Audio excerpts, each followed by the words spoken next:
संजय, तुम्हाला जेव्हा मोदी सत्तेवर आला, तुम्ही त्याच्या पुस्तकात, मी आता पुस्तक वाचलंच आहे कारण त्याचा ब्लर्ब लिहिलाय, तर त्या पुस्तकाच्या, मी त्याच्यातलं काही सांगणार नाही, पण पुस्तकाच्या सुरुवातीला तुम्ही मोदींच्या शपथविधी आणि सत्तारोहण समारंभ याच्याविषयी लिहिलेला आहे. तेव्हा किंवा नंतर सत्तेत त्यांच्या बरोबर असताना तुम्हाला कधी वाटलं होतं हे लोक आपल्याला जेलमध्ये घालतील म्हणून? एक तर त्या नरेंद्र मोदी हे जेव्हा सत्तेवर आले, ज्या पद्धतीनं सत्तेवर ते येण्याचा प्रयत्न करत, ते मी एक निरीक्षक म्हणून पाहतो. त्या काळामध्ये थोडा काँग्रेस पक्षावर लोकांचा रोष होता. त्याला कारण स्वतः काँग्रेस पक्षात जबाब. आपण केलेल्या चांगल्या कामांचंही त्यांना लोकांपर्यंत पोहोचवणं जमलं नाही. आणि नरेंद्र मोदी आणि या गुजरात व्यापार मंडळाचं फार वेगळं असते, करत काहीच नाही आणि मोठमोठे ढोल आणून वाजवत बसतात. ते गेले 10-12 वर्ष सुरू आहे. त्या पद्धतीनंच त्यांनी सत्तेवरती मोठी मोठी आश्वासनं देणं, आम्ही अखंड हिंदुस्थान कसा करू, आणि आता मोदी आल्याबरोबर ताबडतोब हे पीओके वगैरे जे आहे ते आलंच, पण अफगाणिस्तान वगैरे सुद्धा आता आम्ही, आणि त्यांनी ब्रह्मदेश, म्यानमार, श्रीलंका सगळं एवढा अखंड हिंदुस्थान म्हणजे ब्रह्मदेश, म्यानमार, कंदार विंदार सगळं आलं. आपलं बांगलादेश, युके बीके पण घाबरलं होतं. सगळे असे म्हणजे थरथरालाच लागले होते जणू. म्हणजे ब्रिटिश साम्राज्य पण आपल्या सामील होतं किंवा असं जी हवा निर्माण केली. आणि जे आता अंधभक्त वगैरे म्हणतात ते तेव्हापासून सुरू झाले. तेव्हाच मी म्हणालो की हे जर सत्तेवर आले तर या देशाचं वाटोळ. मी त्यांच्या शपथविधीला हजर होतो.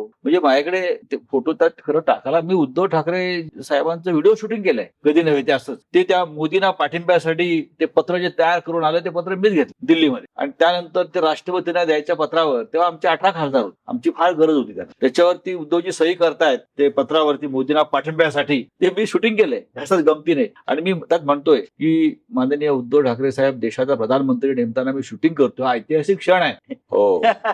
असं ते अजून माझ्याकडे आहे, मी तुम्हाला देऊ शकतो ते कधी. आणि नंतर आम्ही संध्याकाळी गेलो त्या राष्ट्रपती भवनात वगैरे, तो सगळं बघितलं. ते सगळे कोणते अडाणी, अंबानी, हे तेच जास्त, गुजरात कार्टेल, व्यापारी जास्त, सगळे व्यापारी, राजकारणातले सुद्धा आणि खरे सुद्धा, ही गर्दी जणू काय या देशावरती ब्रिटिशांनंतर प्रथम व्यापाऱ्यांचं आहे. कंपनी सरकार गेलं हे तेव्हाच कळलं. आणि मी त्या दिवशी रात्री सगळं संपल्यावरच मीडिया उद्धवजींचा बाईट घ्यायला आला. ते उद्धवजींनी माझ्याकडे बोट दाखवलं. मी म्हटलं की मी निराश आहे फार हे बघून. सगळं हे सामान्य लोकांचं सरकार मला येताना दिसत नाही. मोठ्या अपेक्षेनं आम्ही आणलेलं आहे, पण हे व्यापाऱ्यांच्या घराड्यातलं सरकार असेल तर नक्कीच हे व्यापारी या देशाला एक तर विकतील किंवा आपल्या नावावर करून घेतील ते 7-12. आणि हळूहळू तुम्हाला पाहिलं असेल ते त्या पद्धतीनंच या गोष्टी. मोदी बोलल्यानंतर मी व्यापारी प्रधान, आणि सैनिकापेक्षा व्यापारी साहसी असतो असंही ते बोलले. म्हणजे कसं आहे की सैनिकापेक्षा व्यापारी साहसी. त्यानंतर त्यांचे जे गुरुवर्य आहेत RSS, ते म्हटले की भारतीय सैन्यापेक्षा RSS ही अधिक वेगानं लढायला तयार होईल. भारतीय सैन्याला युद्धात उतरायला वेळ लागेल आणि आमचं जे सैन्य आहे RSSचं ते त्याच्यापेक्षा वेगानं लढायला होतं. अशा प्रकारचं हे पांचट सगळे विषय आणले, चाइल्डिश विषयात सगळे. आणि त्या पद्धतीनंच त्यांनी कारभार केला. ज्यांनी विरोध केला या कारभार, हे मोजके लोक. मोदीवरती पहिला प्रहार करणारा मी होतो. कधी, किती साली? आणि एक सांगू का, तेव्हा आम्ही त्यांच्याबरोबर सत्तेमध्ये आणि सत्तेमध्ये होतो. आमचे लोक तेव्हा थोडे शिवसेना प्रमुख असतील किंवा उद्धवजी असतील, ते सगळे मला थांबवायचा प्रयत्न करत होते. मी बोललो हे आता थांबलो तर तुम्हाला सगळ्यांना याचे परिणाम भोगायला, कोणीतरी या देशामध्ये आवाज उठवायला. तेव्हा मी सुरुवात केली. तेव्हा लोकांना आश्चर्य वाटायचं. त्याच करता अडवाणींनी मला एक लेख लिहिला होता, मला वाटतं, आणि त्यांना कायमचे गप्प केले. त्यावर रवीश कुमारने बोलला होता सगळे. पण आम्ही थांबलो नाही. मग एकदा एकाना सुरुवात केला आवाज द्यायला की मग अजून 2, 4, 5, 10 असे लोक वाढत गेले. पण त्या सगळ्या तुरुंगात टाकले. पण हे तुरुंगाचं, आता डायरेक्ट मी येतो, तुरुंगाचं कधी आलं तुमच्यापर्यंत? म्हणजे तुरुंग, म्हणजे कसं आहे की या अगोदर भारताच्या स्वातंत्र्यानंतर आतापर्यंत एक आणीबाणीचा कालखंड पण आले. आणीबाणीमध्ये घटनात्मक तरतुदीनुसार आणीबाणी लावली होती आणि त्यामध्ये ज्या पद्धतीने केलं त्याची एक वेगळी कहाणी, आणि त्याच्यात जे आतमध्ये होते त्यातले बरेचसे आतमध्ये असायलाच पाहिजे होते हे इतिहासाने सिद्ध केलं. परंतु मूळ मुद्दा हा आहे की हे जेलमध्ये जाणं आणि कोणीही जाऊ शकतं. आणीबाणीमध्ये लोक तुरुंगात गेले याचं कारण असं आहे की आणीबाणीचं समर्थन करणाऱ्यांपैकी आम्ही एक लक्षात, ज्या पद्धतीनं या देशामध्ये हे राजकीय पक्ष इंदिरा गांधींची विरोधक हे इंदिरा गांधींचीच हत्या करायला निघाले. आता जॉर्ज फर्नांडिस हे आमचे नेते आहेत, मी त्यांना फार मानतो, त्यांच्याबरोबर आम्ही काम केलंय. पण तुम्ही देशाच्या पंतप्रधानांची हत्या करण्यासाठी बडोद्यामध्ये जाऊन बॉम्बचा कारखाना काढताय, हे जरा जास्त. इंदिरा गांधी का देशाच्या शत्रू आहेत? नाही ना. तुम्ही इंदिरा गांधीला मारण्यासाठी एक फार मोठं कारस्थान, डायनामाइट म्हणून ते आलं. डायनामाइट फेकला या त्याच वेळेला देशातला एक प्रमुख नेता ललित नारायण मिश्राची हत्या केली, बॉम्ब टाकून केंद्रीय मंत्र्याची हत्या. आणि जयप्रकाशने आवाहन केलं की सैनिकांनी सेना असं आहे की चरण सिंग, जयप्रकाश नारायण असे नेते जेव्हा सांगायला लागले सैनिकांनी आणि पोलिसांनी सरकारचे आदेश पाळू नयेत, हा काय प्रकार? याचा अर्थ तुम्ही देशाच्या सैन्याला आणि पोलिसांना सरकार विरुद्ध बंड करण्यासाठी प्रवृत्त कर, हे अराजक आहे. मग अराजक रोखण्यासाठी जर आणीबाणी आणली तिथे आणीबाणीचं समर्थन केलं पाहिजे. आज जर आम्ही असं बोलत असू की सैन्यानं मोदींचे आदेश पाळू नयेत, मी म्हणेन मी चुकीचं बोल. सैन्याला राजकारणात नाही ओढायचं, मग पाकिस्तान होईल. सैन्याच्या हातामध्ये तुम्ही अमर्याद सत्ता दिलीत किंवा पोलीस राज निर्माण केलं, पोलीस स्टेट निर्माण केलं, तर या देशात लोकशाही का मग अराजक निर्माण होईल. आम्ही त्याला विरोध करतो. पण पंतप्रधान म्हणून मोदींचे आदेश पाळले पाहिजेत, पण मोदी म्हणून सैन्याला आदेश ज्या प्रकारे दिले पाहिजे म्हणजे राष्ट्रपतींच्या मार्फत किंवा अन्य कॉन्स्टिट्युशनल ज्या तरतुदी आहेत ते करतच नाहीयेत. संविधानिक पदावर बसलेल्या व्यक्तीनं चुकीचे आदेश पाळू असं आपले घटना असतं. राज्यपाल असेल, देशाचे सर्वोच्च न्यायालयाचे प्रमुख असतील, निवडणूक आयोग, उपराष्ट्रपती, राष्ट्रपती हे घटनात्मक पदावर बसलेल्या व्यक्ती आहेत. त्यांनी चुकीचे आदेश पाळू नयेत आणि राजकीय आदेश देऊ नयेत. आज काय झालंय मोदींच्या काळामध्ये, हे सगळे भाजपचे कार्यकर्ते झाले. म्हणजे मोदींचे, भाजपचे सुद्धा नाही, हे सगळे मोदींच्या खिशामध्ये आहेत. देशाचे कशामुळे? भीती का लालसा? भीती आणि लालसा दोन्ही. लढण्याची ताकद आणि भारत माता की जय म्हटलं म्हणजे देशभक्त होत नाही. भारत मातेवर जेव्हा प्रहार होत आहेत किंवा भारत मातेचं वस्त्रहरण होत आहे तेव्हा जेव्हा तुम्ही ठामपणे उभे राहतात तेव्हा ती देशभक्त. देशाचं नुकसान आपण डोळ्याने कसं काय बघणार? तुम्ही जर खरे देशभक्त असाल तर तुम्ही मोदींचे आदेश ऐकू नका. या लोकांनी की अनेक बाबतीमध्ये सर्वोच्च न्यायालयाने जे निकाल दिलेत, उद्योगपतींना, मोदींनी ज्या उद्योगपतींना मदत केली त्यांच्या फेवरमध्ये राजकीय निर्णय दिलेले आहेत मोदींच्या म्हणजे त्यांच्या पक्षाच्या फेवर. निवडणूक आयोग हा भांडी घासतो. तुमच्या पक्षाच्या चिन्हाचा अजून निर्णय झालेला बाळासाहेब ठाकरेंचा पक्ष, बरं का, शिवसेना कोणाची? बाळासाहेब ठाकरे. हा एकनाथ शिंदेचा पक्ष कसा काय होऊ शकतो? शरद पवार पक्षाचे संस्थापक व्यासपीठावरती हजर आहेत. मी स्वतः पवार साहेबांबरोबर होतो निवडणूक आयोगात सुनावणीला, आम्ही होतो ना सगळे. आणि तो निवडणूक आयोग सांगतो अजित पवारचा पक्ष आहे, पवार साहेब समोर बसले. हे धक्कादायक आहे, भूकंप आहे हा. तर अशा प्रवृत्ती विरुद्ध आम्ही आवाज. मग यांची तोंड कशी बंद करायची? काही म्हणजे प्रमुख लोक आम्ही का उद्योगपती आहोत? नाही, पण इथे मुद्दा असा आहे की मध्यंतरी एक घटना घडली ज्याच्यामुळे तुम्ही सरकारच्या आणि मग सरकारची गेस्टापो असलेल्या ईडीच्या रडारवर आलात. म्हणजे आलात म्हणजे पकडण्याकरता call him dog and shoot him ही जी मोदींची पद्धत आहे, तर पहिले कुत्रा सिद्ध करायला लागतो गोळी घालायचा, विसाळलेला कुत्रा. तर ते करण्याकरता ईडीच्या रडारवर जे तुम्ही आलात, तर त्याच्या अगोदर एक घटना घडली. ते महाविकास आघाडीचं सरकार महाराष्ट्रात स्थापन झालं आणि त्याचे वन ऑफ द म्हणजे तुम्ही सर्वात मोठे आर्किटेक्ट तुम्ही होता. खरं आहे ते. तर हे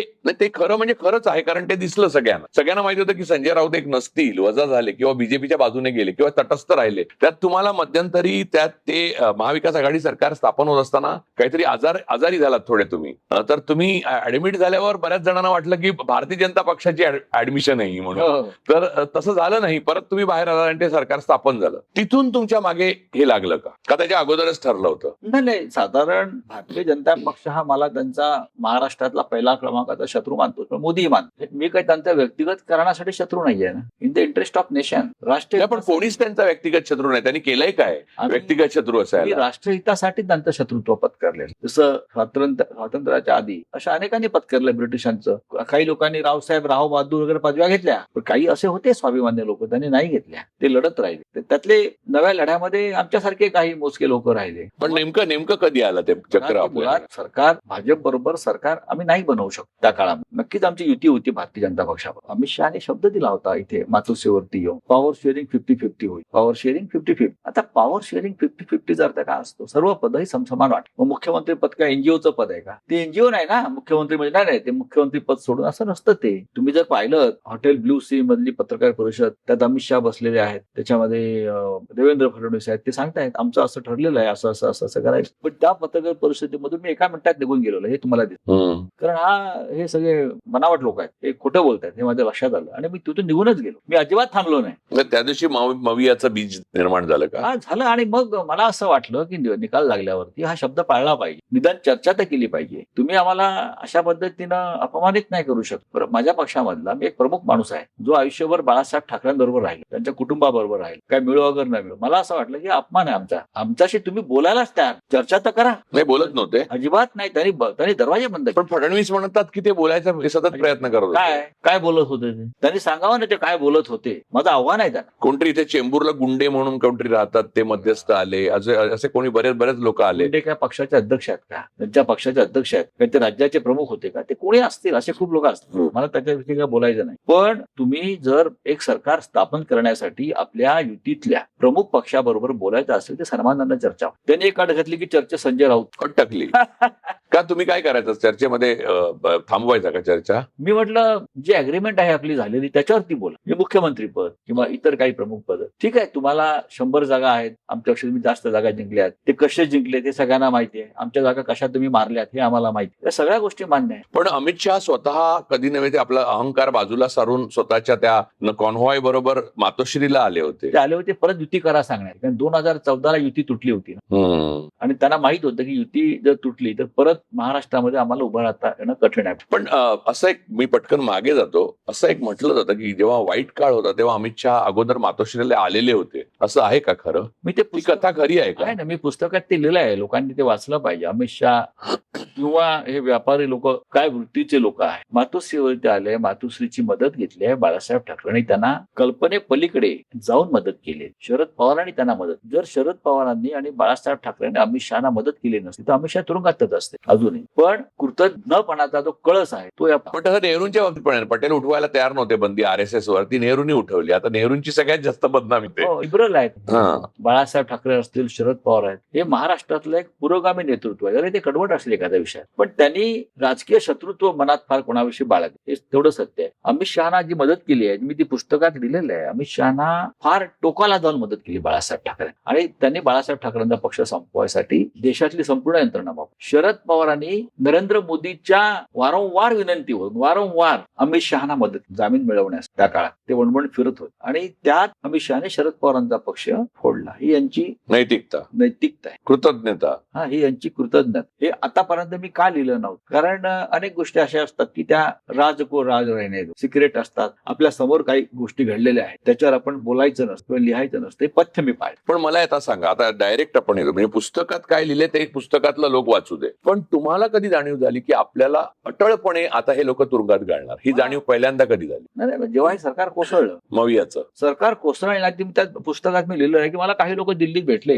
भाजपचे आणि RSS, त्याचा मी रेफरन्स दिलाय. मला म्हटलं की आम्ही हे सरकार कोणत्याही परिस्थितीत पाडणार, तुम्ही मध्ये पडू नका, तुम्ही मध्ये पडला तर तुम्हाला त्रास होईल. म्हणजे तुम्हाला तुरुंगात टाकण्याचा निर्णय झालेलाच आहे. कोणी केला, मोदी आणि शहा? तर मी म्हटलं टाकणार म्हणजे काय करणार ना, टाकणार. मला तुम्ही 2-1 वर्ष तरी आतमध्ये राहा, 3 वर्ष तुम्ही यात पडू नका. मी का पडू नका मला समजून सांगा. एक सरकार चाललेलं आहे, आता या क्षणी बहुमत आहे, नाही तुम्ही गप्प राहिलात की सरकार आपोआप पडेल, आम्ही बाकी सगळं मॅनेज. मी दुसऱ्या दिवशी हे असं घडलं माझ्या घरामध्ये, हे सगळ्यात आधी जर कोणाला कळवलं असेल तर ते मी राज्यसभेचे चेअरमन व्यंकय्या नायडूंना पत्र लिहून ते पत्र या पुस्तकात आहे. पत्र लिहून कळवलं आणि त्यांना सांगितलं असं घडलंय, राज्यसभेच्या एका सदस्याला धमकी दिली, तुम्हाला तुरुंगात टाकू, तुमच्या माहिती. मी प्रोसेस तेव्हाच सुरू झाली. पण त्यानंतर ही घटना आणि तुमची अटक याच्यात किती काळ गेला? तरी 4-5 महिने गेले. 4-5 महिने. पण मग त्याच्या मधल्या काळामध्ये तुमच्यासारखा माणूस जो चौथ्यांदा खासदार आहे भारतात, आणि जवळपास सर्व पक्षाचे सर्व महत्वाचे नेते तुम्हाला स्वतः ओळखतात, नव्हे मानतात पण, कारण तुम्ही नुसते खासदार नाही, म्हणजे मोदी नुसते पंतप्रधान आहेत, त्यांच्या अगोदरचं काही कर्तृत्व तसं नाहीये. तुम्ही स्वतः संपादक होता, 28 वर्षे सगळ्यात तरुण संपादक असलेले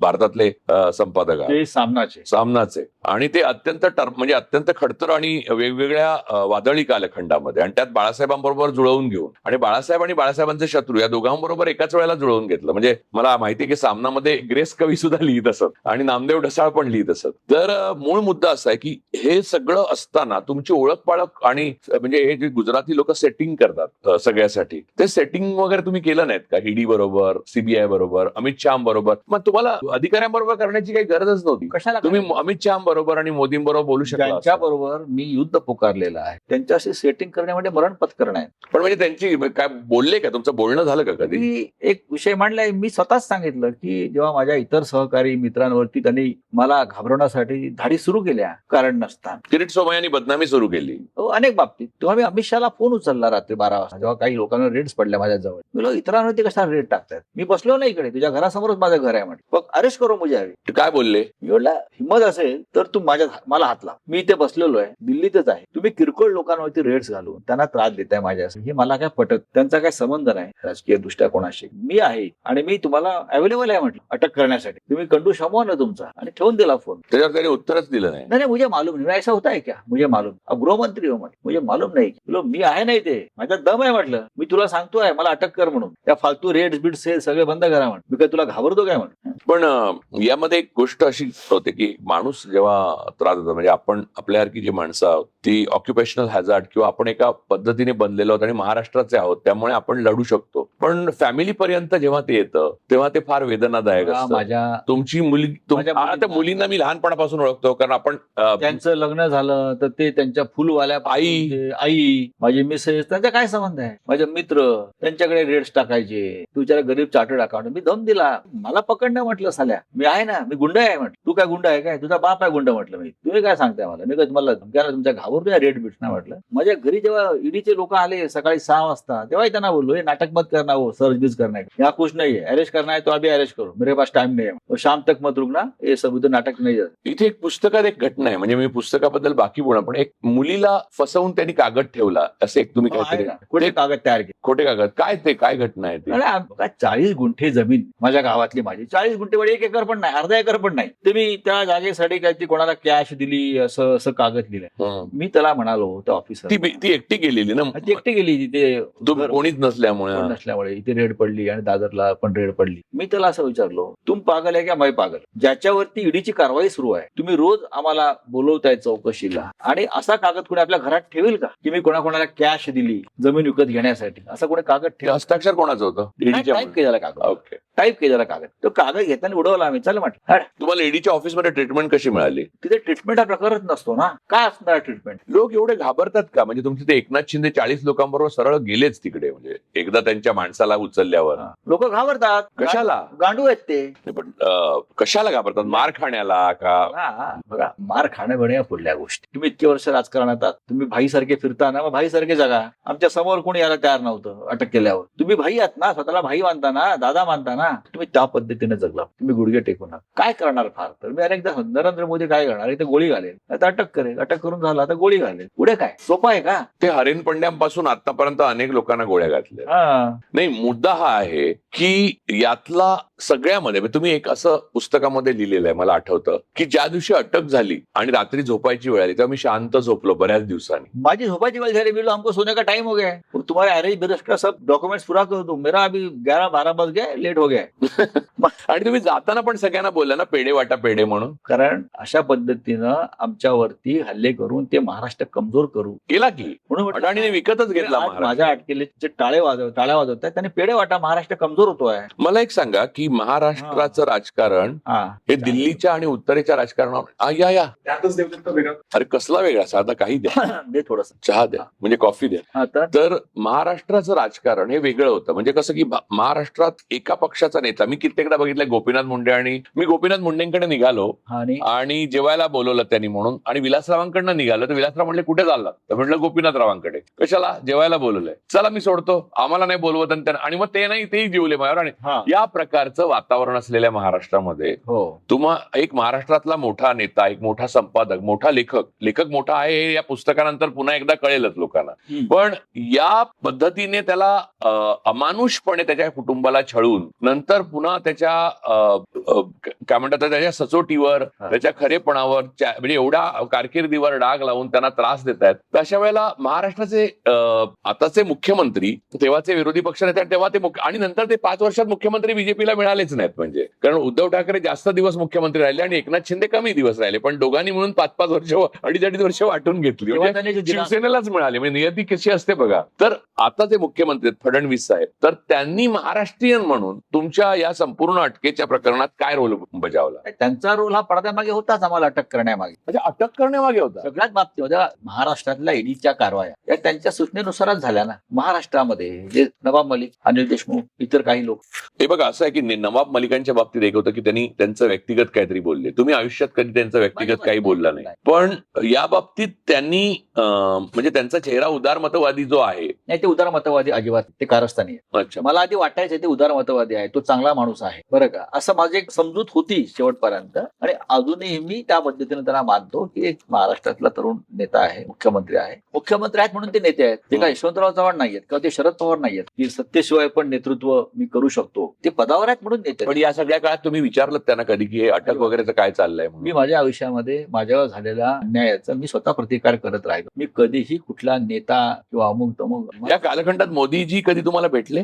नंतर भेटले, मला अमित शहा भेटले. काय म्हणाले? नजरेला नजर देऊ शकत नाहीत माझ्या, येऊ द्या ना समोर. आता या सगळ्या म्हणजे हे जे नरकातला स्वर्ग आहे, आता त्याच्या पुस्तकाच्या नावावर येऊ आपण. हा. हे नरकातला स्वर्ग, मी असं तुरुंग डायरी वगैरे असं काहीतरी तुम्ही लिहाल असं वाटलं होतं मला, किंवा जेल मधले दिवस, किंवा अघोषित आणीबाणीतील माझेही काही योगदान वगैरे असं. पण नरकातला स्वर्ग हे अनएक्सपेक्टेड आणि अनएंटिसिपेटेड असं टायटल आहे, ते कुठून आलं? त्याचं श्रेय मी माझ्या बरोबर माझे तुरुंगातले सहकारी आणि ते पण फार मजेदार आहे, त्याच्यावर येऊ आपण. म्हणजे तुरुंगात सहकारी काय लाभावेत म्हणजे सहकारी. हा.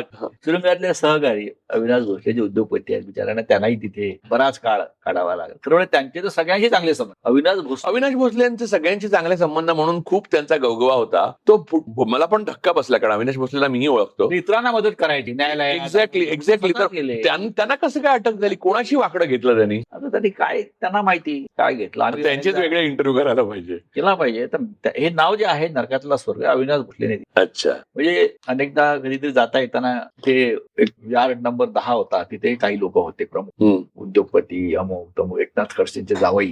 त्यांचा काही दोष नव्हता ना? हा. तुम्ही असं काहीतरी लिहिलं की ते जवळपास मनाने पूर्ण खचले होते. पण त्याच करायचं विचार गिरीश म्हणून तर. कारण ते लंडन मधनं आले आणि अरेस्ट केले, त्यांचा काय संबंधच नाही. ते कायद्याचं पालन करायला इकडे आले. त्यांना कोणतरी म्हटलं मुंबईत जाऊ नका, अटक होईल. नाही, मला नोटीस आलेली आहे, त्याच्यामुळे मला कायद्याचं पालन करावं लागेल. आपण कायदा पाळणारे लोक आहोत. ते आले आणि त्यांना अटकच केली. त्याचा काही संबंध नाही त्या केसशी, कुठल्याची काय जमीन कुठली भोसरी बिसरी. तर ते वाचले का आता? ते वाचले पण ते माझ्यापेक्षा ते 2 वर्षापेक्षा जास्त काळ तुरुंगात राहिले आणि आले बाहेर. आता आले. पण असं आहे की एका चांगल्या माणसाचं करिअर तुम्ही संपवलं. ते युरोपमध्ये फार महत्वाच्या पदावर तो माणूस काम करत होता. स्वतःच्या कष्टातून तो माणूस तिथे गेला, शिकला. तुमच्या काळामध्ये तुम्ही जेव्हा तुरुंगात होता तेव्हा एकाहून एक दिग्गज माणूस, हे पुस्तक वाचताना गंमत वाटते की जसं स्वातंत्र्य लढायच्या काळामध्ये 42ला वगैरे जसे अरुण अस्सेफ अली वगैरे असे सगळे एकत्र होते असायचे ना सगळे. तसे उद्योगपती, पत्रकार, म्हणजे रुपेश कुमारचा तुम्ही उल्लेख केलाय, स्वातंत्र्य सैनिक अशा टाईपचं एक हे होतं. काही नावं जर सांगितली तर आम्हाला गरवारे होते, मला वाटतं बाबूलाल वर्मा होते, ब्रिल्डर. तुम्ही नावं सांगा, तुम्ही सांगा. म्हणजे अविनाश भोसले होते, त्यानंतर गिरीश चौधरी होते, एकनाथ खडसेंचे जावई. अनिल देशमुख होते. हा, अनिल देशमुखांची काय परिस्थिती अनिल होती? देशमुख होते. त्यानंतर ते सतीश उके म्हणून आहेत नागपूरचे, त्यांनी देवेंद्रवरती आरोप केले म्हणून त्यांना. आता सतीश उकेची काय केस आहे ईडीची? अजून सुटलेला नाही का? ईडीचा संबंधच नाही त्या केस. पण त्यांनी देवेंद्र फडणवीस वरती आरोप केले म्हणून ईडी लावली. काय? फडणवीस वरती आरोप केले, बरं का. भांडण कुठलं आहे? गावातल्या लोकल जमिनीचं आहे. जमिनीच्या भांडणात गावच्या लोकल ईडी लावून टाकली. पण या स्वतंत्र एजन्सीज, मला एक सांगा, तुम्ही ज्या ऑफिसर्सना सतत भेटत होता, म्हणजे तुमच्याकडे कोणी तुम्हाला माहिती असेल न्यूरेमबर्गच्या खटल्यानंतर दुसऱ्या महायुद्धात की आर्टिकल 4 मध्ये हे आहे की वरिष्ठांचा आदेश हा तुमचा बचाव अधिकाऱ्यांचा होऊ शकत नाही, तो तुम्ही विवेकाने आणि कॉन्स्टिट्यूशनच्या प्रमाणेच वागलं पाहिजे. हे न मानता जे अधिकारी वागतायत किंवा वागले, तर त्या माणसांशी तुम्ही कधी बोललात या विषयावर? तुम्ही तुमच्या कॉन्शियस आणि कॉन्स्टिट्यूशनला फॉलो नाही करत आहे म्हणून? नाही बोलला. एवढंच सांगायचं, जिस दिन मौका मिलेगा तब मेरे सामने मत आना, गडबड हो जाएगी. बघायचं की आज तुमची मजबुरी आहे, तुम्ही मला अटक करून बसवलंय, पण ज्या दिवशी माझ्या हातात 1% जरी पॉवर येईल तेव्हा माझ्या समोर तुम्ही दिसू नका आसपास कुठे. हे नक्कीच बोललात सगळ्यांना. आता या सगळ्या पार्श्वभूमीवर घरच्यांनी तुम्हाला कसं हे केलं? घरच्यांचा सपोर्ट नसता हे लोक का गळफटले सगळे? घरच्यांचा सपोर्ट. मला वाटतं वहिनीनं पण एकदा बोलवलेलं ना ईडीच्या ऑफिसमध्ये, तुम्ही आत गेल्यावर. तिला 5 ते 6 वेळा बोलवलाय विचारी. तिचा काही संबंध नाही. मी अडकेत असताना तिला बोलवायची. मी खिडकीतून पाहत होती ती आली आहे. तुमच्या आईने तुम्हाला जाताना वर्ण खिडकीतनं टाटा करतानाचा एक फोटो आहे. मला असं वाटत होतं, म्हणजे खूपदा वाटलं, मी प्रकाशक तांदळेंशी पण बोललो, शरद तांदळेंशी, की तो फोटो टाकला पाहिजे होता, कारण तो इतका हृदय फोटो होता की तो बघून मला रडू आलं. कारण मी आईला तुमच्या किती वर्ष आता म्हणजे ओळखतो, तिच्या हातचं जेवण इतक्यांदा जेवलोय. माझ्या घरातली जे माझा भाऊ आमदार आहे अनेक वर्ष, सुनील, तो एकटा लढत होता, तुम्ही आत होता तेव्हा. आमचं अख्खं कुटुंब लढले, माझे काही मित्र. पण मित्रांनी समोर येणं म्हणजे परत त्यांना अटक होती. माझ्या दारामध्ये एका मित्राची गाडी उभी होती सहज पार्किंगला, ती गाडीच जप्त केली आणि त्याच्यावरती रेडच पडली. हे का कारण झालं? त्याच्यावरती रेडच पडली. आमच्या दारात पार्किंगला म्हणून एक गाडी उभी केली होती कोणी मित्रांनी, जागा आहे ठेवा. म्हणजे गेट समोर कोणी पार्किंग करू नये असं वेगळं लिहायची तुमच्यावर वेळ आली नाही, एवढी सरकारने व्यवस्था केली. त्याच्यावरती रेड्स पडल्या की यांच्या दारात त्याची गाडी उभी आहे. हे काय कारण झाली? ईडीचं हे काम आहे काय? पण याचा अर्थ तुम्ही काय लावता? मोदी आणि शहा घाबरट आहेत असं लावता का क्रूर आहेत असं लावता? बकवा. ती माणसंच नाही. राजकारणामध्ये काम करण्याची त्यांची लायकीच नाही. ते व्यापारी आहेत आणि क्रूर व्यापार. ते क्रूर व्यापार. माफिया. छत्रपती शिवाजी महाराजांनी सुरत का लुटली? ती अशा व्यापाऱ्यांसाठी लुटली. विरजी वोरा. जे इथे राहून ब्रिटिशांना खंडणी देत आहेत. विरजी वोरा त्यांचा अडाणी, औरंगजेबाचा अडाणी होता तो. हे सरळ मार्गी धंदेवाले पण नाही. पण मला एक सांगा की महाराष्ट्रामध्ये मराठी जे नेते आहेत भाजपचे गांडू आहेत त्या, अच्छा, हे कसले मराठी? हे भांडी घासतात या सगळ्या व्यापाऱ्यांनी. नाही, त्याच्यात मला एक प्रश्न विचारायचा आहे. प्रत्यक्ष अप्रत्यक्ष आडून फुडून तुम्हाला कोणीतरी सहानुभूती दाखवली का भाजपतनं? बघा, सहानुभूती दाखवायची, पण आमच्या हातात काय? मी बोललं आम्ही तुमच्याकडे काय मदत कोण माग आणि यांच्या हातात काय आहे? जर अमित शहा आणि मोदीच ठरवत आहेत तर हे सगळे त्यांचे गुलाम आहेत. कोणीतरी उभा राहिला का? आणीबाणीमध्ये जगजीवनराव उभा राहिला, हेमावती नंदन बहुगुणा उभा राहिला, चंद्रशेखर उभे राहिले, चंद्रशेखर उभे राहिले, असे खूप लोक राहिले की हे चुकीचं आहे. काही असेल जयप्रकाश नारायण आपले मतभेद असतात, लोक उभे राहिले, विरोध केला. यांच्यात तेवढी सुद्धा हिंमत नाही. एवढा देश का गळपटला यांच्या पुढे? तुमचं काय अनालिसिस आहे एक पत्रकार म्हणून? बघा, हे यांची शरीर वाघाची आहेत आणि काळी धुंदराची आहे सगळ्यांना. आतापर्यंत नुसते मोठ्या मोठ्या गरजना वल्गना करत होते, पण यांच्यामध्ये संघर्ष करण्याची क्षमताच नाही. संघात पण नाही ना. संघ काय? संघाने कधी संघर्ष? संघाने फक्त हे जंगला बिंगलात जाऊन जमिनी ताब्यात घेणं, आदिवासींच्या आणि त्यांच्या नावानं शाळा कॉलेज काढणं. पण या काळात संघाने कधीही यांना थांबवण्याचा प्रयत्न केला नाही. थांबवायला पाहिजे होतं. ज्या एक प्रकारे देशामध्ये जे हुकुमशाहीनं टोक गाठलं, आता फक्त मोहन भागवतनं 8 टाकाचे बाकी होते ना हे लोक. अच्छा, या लेवलला गेलंय. म्हणजे असं आहे की हे आमच्या विरुद्ध काहीतरी करू शकतात, तर यांना 8 टाका. नाही, त्यांना जेवढी सुरक्षा दिली ती अटकच आहे. त्यासाठी मोहन भागवतना तुम्ही सुरक्षा बघाल का? एवढी सुरक्षा सीमेवरच्या एखाद्या चौकीत नसेल. ते आणि चीफ इलेक्शन कमिशनर या दोघांना अटकेत टाकण्याची वेगळी पद्धत म्हणजे त्यांना अधिक सुरक्षा. अधिक त्यांना कुठे जाऊच देत, कोणाशी बोलूच देत नाही. आता या पुस्तकाच्या लेखनानंतर तुम्हाला प्रतिक्रिया, म्हणजे तुम्ही अशी पुस्तक घेताय, हे सगळीकडे आता सर्वदूर पसरलंय, तर तुम्हाला काय रिॲक्शन येत आहेत? काळजीच्या, प्रेमाच्या, तुमच्या साहसाला दाद देणाऱ्या, का उत्सुकतापोटी? काय साहसाला दाद प्रकाशकाच्या दिली पाहिजे. शरद तांदळेच्या आहेत, त्यांचं पण साहसच आहे नाही पुस्तक काढणं. हे त्यांनी तुमच्या पार्किंग मध्ये गाडी लावली आहे.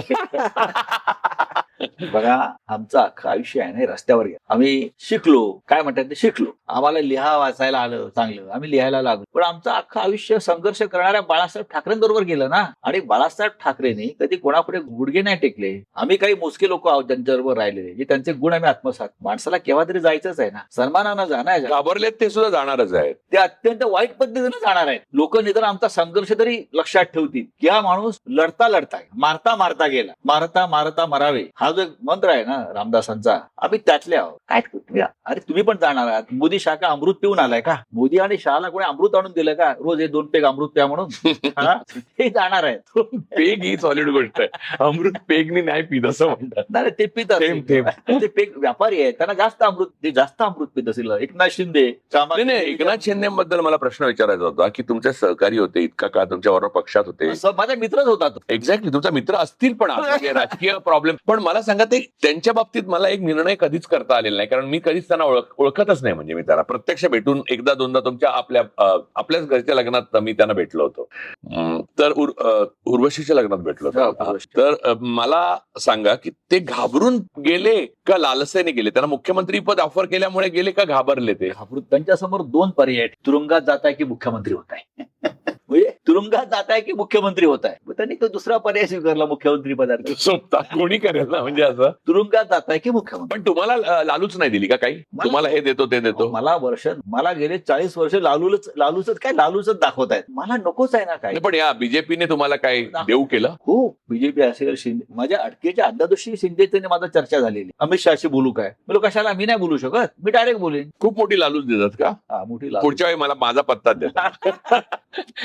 ज्या दिवशी मला अटक केली सकाळी त्याच्या आदल्या दिवशी शिंदेने माझं बोलणं झालं हा. फोन करून. वातावरण होता मी बोलू का अमित शहाशी, तुम्ही बोलून काय करणार, तुम्ही घाबरून आलाय. नाही तुम्ही उपमुख्यमंत्री हो असं सांगितलं. 3 उपमुख्यमंत्री करू त्याला काय. कोणाशी मी डायरेक्ट सगळ्यांशी बोलू शकतो, अमित शहा असतील, मोदी असतील. पण इथे एक मुद्दा आहे, तुम्ही आपल्या आयुष्याची आणि कारकिर्दीची सुरुवात एक क्राईम रिपोर्टर म्हणून आणि तो काळ असा होता की मुंबईमध्ये अंडरवर्ल्ड सगळ्यात पॉवरफुल होतं. म्हणजे जगामध्ये त्याचा दबदबा होता. दाऊद, छोटा राजन, सावत्या, माया डोळा असं वाटेल ते म्हणजे वेगवेगळे नमुने असलेले असे अंडरवर्ल्ड डॉन होते. तो माफिया तुम्ही संपूर्ण बघितला. मला आठवतं की लोकप्रभाची कव्हर स्टोरी तुमची क्राईम म्हणून वरची आली आली की लोकप्रभा गायब व्हायचा मार्केट लागायचा त्याच दिवशी. तुम्ही आणि अभिजित देसाई हे 2च स्तंभ होते. म्हणजे तेव्हा मीडियाचे 4 स्तंभ होते, 2 स्तंभ होते. एक अभिजित नाही, आता अभिजित देसाई आणि तुम्ही. तो सिनेमावर लिहायचा तुम्ही क्राईम. तर क्राईमचं जग एवढ्या जवळून बघितलं. ज्या लोकांना सरकारचा विरोध आहे, पाठिंबा नाही, ते लोक राज्य करतात एका अधोविश्वावर. बाळासाहेब ठाकरेंबरोबर तुम्ही काम केलं, ज्या बाळासाहेब ठाकरेंकडे सत्ता फार उशिरा आली पण त्यांनी मुंबईवर राज्य केलं सत्ता नसताना. आता तुम्ही ह्या वेगवेगळ्या एक राजकीय आणि दुसरे माफिया एवढं बघितलं की ते सत्ता नसताना राज्य करतात स्वतःचा जीव धोक्यात टाकून. त्यांच्यामध्ये तुम्हाला जास्त नैतिकता दिसली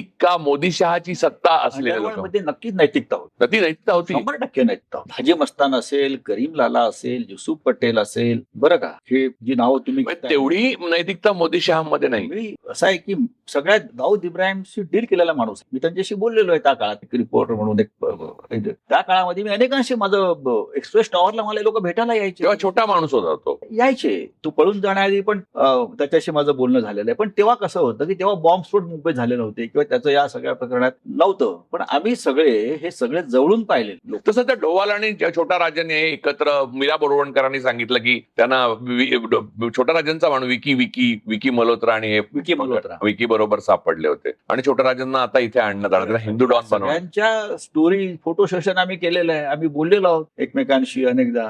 मी अनेकदा लहान होतो. म्हणजे तुमच्यापेक्षा मी लहानच आहे. फोटो तुम्ही छापलेत की त्यातले 3 पुढच्या वेळेला एन्काउंटर मध्ये गेलेले असायचे की नवीन 4 यायचे. म्हणजे अंडरवर्ल्ड मध्ये भरती सतत चालू असायची.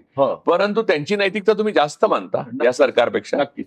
अंडरवर्ल्ड ही त्या काळामध्ये एक पॅरलल अर्थव्यवस्था आणि समांतर सरकार होतं. आणि त्या पॅरलल सरकारमध्ये मी पाहिलेत हायकोर्ट जजेस पासून राजकीय आणि मंत्री सुद्धा त्यात हजेरी लावत होते आपली कामं करून घेण्यासाठी. झटपट न्याय आणि मिळत होता. मी म्हणजे तुम्ही ओळखता आणि मला माहितीये की एका मोठ्या डॉनला दिवाळी अंकात ऍडव्हर्टाइजमेंट देण्याकरता महाराष्ट्राचे डीजी जाऊन भेटले होते. ते तुम्हाला आठवतच असेल, तुम्हाला माहित असेल तिथे दोघे जण. एनिवे, आता मला एक शेवटचा प्रश्न तुम्हाला या सगळ्या संदर्भात विचारायचा की हे पुस्तक लिहिल्यावर, हे पुस्तक लिहिणं आणि ते लोकांसमोर आणणं याच्या मागचा तुमचा लेखक म्हणून, एक राजकारणी म्हणून आणि एका न केलेल्या गुन्ह्यासाठी सरकारने दिलेली सजा, म्हणजे आता ते तुम्ही जेव्हा मोदी शहापासून देश स्वतंत्र होईल तर तुम्हाला त्याच्यातला महत्वाचा प्रश्न म्हणजे मोदी शहा आणि या गुजरात कार्टेल पासून देश स्वतंत्र कधी होईल असं तुम्हाला वाटतं? तो दिवस जवळ आलाय. जवळ आलाय.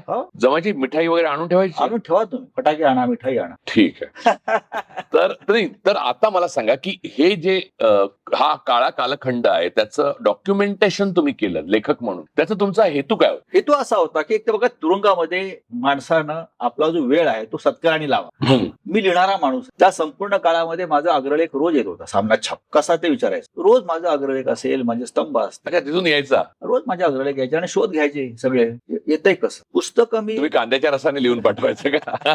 त्यानंतर हे पुस्तक काहीतरी नोंदी रोजच्या व्हायला पाहिजे, वेळ जाईल आपला. मी अनिल देशमुख नाही म्हटलं, वेळ घालवा, लिहा आणि वाचा, लिहत राहा, वाचत राहा. चांगलं ते लिहून झाल्यावरती मला असं वाटलं की हे जे फसवे लोक आहेत, हे आपण अनेकदा काय करतो, जाऊ ते कशाला आपण एखाद्याची बदनामी करायची. आम्ही फार चांगल्या प्रकारचं राजकारण करणारे लोक, पण अमित शहा सारखे लोक आहेत ज्यांनी उपकाराची जाण ठेवली नाही महाराष्ट्र. अमित शहावर महाराष्ट्राचे उपकार, ते आज जे काही गृहमंत्री वगैरे झाले ते महाराष्ट्राचे उपकार आहेत, 2 नेत्यांचे उपकार आहेत. त्यांच्या मला वाटतं वहिनी सुद्धा कोल्हापूरच्याच आहेत ना. त्यांना महाराष्ट्राने त्यांच्यावरती केलेली उपकार अशी त्यांनी कशी कोणत्या पद्धतीने परतफेड केली, शिवसेना असेल किंवा बाळासाहेब ठाकरे. मोदींना वाचवलं बाळासाहेबांनी ना, की मोदी गया तो गुजरात गया असं अटलजींना सांगितलं. कसे वागले आपल्या महाराष्ट्र, हे आपल्या पुढल्या पिढीला सुद्धा कळलं पाहिजे, आताही कळलं पाहिजे. कारण त्यांच्या आता जाण्याची वेळ आली. मी सांगतो, त्यांच्या आता जाण्याची वेळ आलेली. आता मला एक सांगा की मला हे पुस्तक मी पूर्ण केलं नाही, पण मला इथे अजून पुस्तक पूर्ण झालं, पण अजून एक गोष्ट पूर्ण झालेली नाही. त्याच्यावर विचारतो की मी तुम्हाला आता इतके वर्ष आपण एकमेकांना ओळखतो. मला माहिती की तुम्ही तोंडावर बोलाल, पण तुम्हाला सूड घेण्याची तुमच्यात वृत्ती नाहीये फारशी. पण हे जे आहे ते इतिहासामध्ये अद्वितीय आहे. पुढे अगोदर आणि नंतर असं कोणीही केलेलं नाहीये या प्रकारे देशाशी द्रोह त्या लोकांनी. तर तुम्ही जेव्हा सत्ता पालट होईल तेव्हा ह्यातल्या प्रत्येक माणसाला शोधून शिक्षा होईल याची काळजी घेणारे जी माणसं असतील त्यात तुम्ही असणार का? तुम्ही कसं म्हणता की माझी सूड घेण्याची वृत्ती नाही. जे गुंड माफिया आहेत त्यांचं सूड कशाला? त्यांना कायद्याच्या चौकटीत शिक्षा व्हायलाच पाहिजे. ज्यांनी अधिकारी आहेत त्यांनी चुकीचे आदेश पाळलेत आणि चुकीच्या पद्धतीने लोकांना फ्रेम केलंय. बघा, तुम्ही बोलताना कायद्याने व्हायला पाहिजे म्हणता, म्हणजे सूड घेण्याची वृत्ती नाही ना म्हणजे. नाही, असं आहे की नरेंद्र मोदी आणि अमित शहाने कायद्याच्या चौकटीतच या कारवाया केल्यात ना. नाही, पण ती सूड होता कारण कायदा म्हणजे कॉल हिम डॉग शूट हिम कसं आहे होतं. की मी अंडरवर्ल्ड फार जवळून पाहिल्याने अनुभवले. मला माहिती आहे सूड कसा घेतात. आम्ही पाहिलंय सगळे मुंबईत, महाराष्ट्रात. त्या प्रक्रियेतून आम्ही गेलेलो आहोत. त्याच्यामुळे जे काय होईल एन्काउंटर कायद्याच्या चौकटीतच होतं, माहिती आहे ना तुम्हाला. एन्काउंटर हा सोपं हे आहे ना, पण शिक्षा आणि ते कायद्याच्या चौकटीतच. मला सांगा, तुमच्या वाचकांना जे पोटेन्शियल वाचक आहेत, आता पुढे तुमचं पुस्तक खूप वाचलं जाईल, या प्रकारचं पुस्तक मी असं वाचलेल्या पुस्तकांमधलं उत्कृष्ट पुस्तकांमध्ये एक येतं. मी निश्चित सांगतो आणि मी मित्र म्हणून बोलणार नाही, कारण पुस्तक जर चांगलं नसतं तर मी तुम्हाला आधीच सांगितलं असतं. पुस्तक उत्कृष्ट झालेलं आहे, लेखन आणि त्याचं निर्मिती पण तांदळेंनी आणि न्यू एरा प्रकाशनच्या सगळ्या लोकांनी छान केलेली आहे. पण हे पुस्तक वाचकांपर्यंत पोहोचल्यावर तुम्हाला वाचकांना जर काही संदेश द्यायचा असेल तर देऊ शकता. संदेश नाही, आदेश. काही तुमच्या शिवसेनेत आदेश देतात. मुळात सामान्य माणसामध्ये लढण्याची शक्ती आहे. आजही मला वाटेत जाताना, रस्त्यात, गर्दीमध्ये माझ्याजवळ सामान्य माणूस आहेत आणि अजूनही मी दाखवलेलं धैर्याबद्दल ते मला नमस्कार कर. ही ताकद त्यांच्यामध्ये. हे वाचून ते अधिक धैर्यशील बना. शेवटी त्यांनाच लढायचं आहे ना. हे मंत्री किंवा नेते बी ते लढत नाहीत. गिरणी कामगारच लढला ना स्वातंत्र्यासाठी, संयुक्त महाराष्ट्रासाठी, सीमा प्रश्न. महाराष्ट्र परत उभा राहील का नाही राहणार महाराष्ट्र? एक टॉवर उद्योगपतींची जी आहेत ना राहिलेली, नावं घेत नाही मी, जरा खालून सुरुंग लागला की महाराष्ट्र आपोआप उभा राहील.